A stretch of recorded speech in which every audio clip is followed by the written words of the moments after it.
కొడంగల్లో ముఖ్యమంత్రి గారి నియోజకవర్గంలో ఏం జరుగుతా ఉన్నదంటే ఒక్క మాట మీరందరూ దయచేసి జాగ్రత్తగా వినాలా.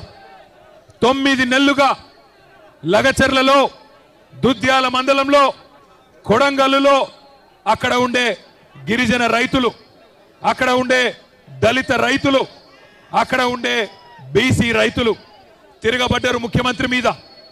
3000 ఎకరాలు, 3000 ఎకరాల భూములు, మరి పేద చిన్న సన్నకారు రైతుల భూములు ఫార్మా విలేజ్ కోసం అని చెప్పి తీసుకుంటానని చెప్పి ముఖ్యమంత్రి ఈ ప్రభుత్వం మరి కాయిదాల మీద కాయిదాలు కదుపుతుంటే అక్కడ ఉండే మా లంబాడ అన్నదమ్ములు, మా బంజారా ఆడబిడ్డలు తిరుగుబాటు చేసిండ్రు.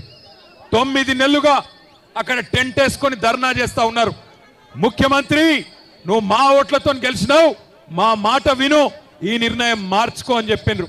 కానీ 9 నెలలకెళ్ళి ముఖ్యమంత్రికి టైం దొరకలేదు, ముఖ్యమంత్రికి సమయం దొరకలేదు.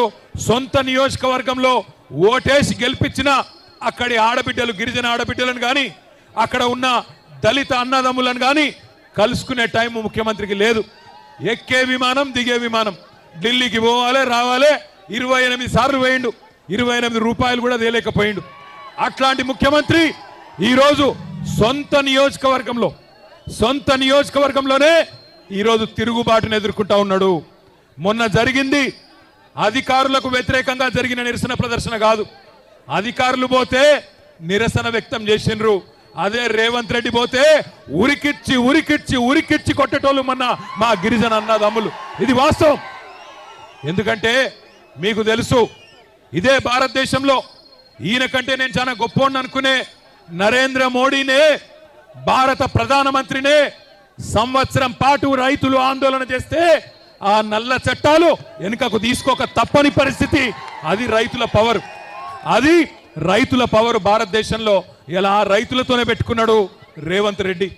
చిన్న సన్నకారు రైతులు బక్కజిక్కిన ప్రాణాలు, వాళ్ళతోని ఇలా జులుం చేసే ప్రయత్నం చేస్తా ఉన్నాడు.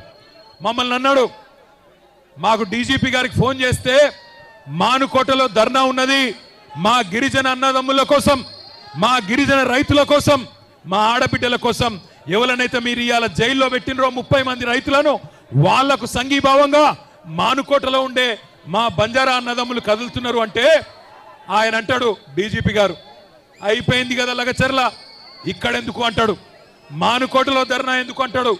ఒక్క మానుకోటలోనే కాదు రేవంత్ రెడ్డి, ఈ రాష్ట్రంలో అవసరమైతే ఎక్కడెక్కడ బీద వాళ్ళు ఉన్నారో, ఎక్కడెక్కడ గిరిజన రైతులు ఉన్నారో, ఎక్కడెక్కడ మా దళిత అన్నదమ్ములు ఉన్నారో, ఎక్కడెక్కడ బలహీన వర్గాల అన్నదమ్ములు ఉన్నారో, మొత్తం 119 నియోజకవర్గాల్లో అవసరమైతే ఆ కొడంగల్ బక్కజిక్కిన రైతుల కోసం తప్పకుండా బీఆర్ఎస్ పార్టీ ధర్నా చేస్తుంది, కదం దొక్కుతుంది, కదులుతుంది.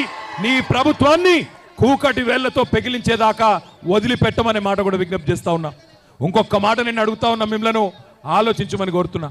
ఎవరి కోసం? ఫార్మా విలేజ్ అల్లుని కోసం అక్కడ ఫార్మా దుకాణం పెట్టి వాళ్ళ సొంత అల్లుని కోసం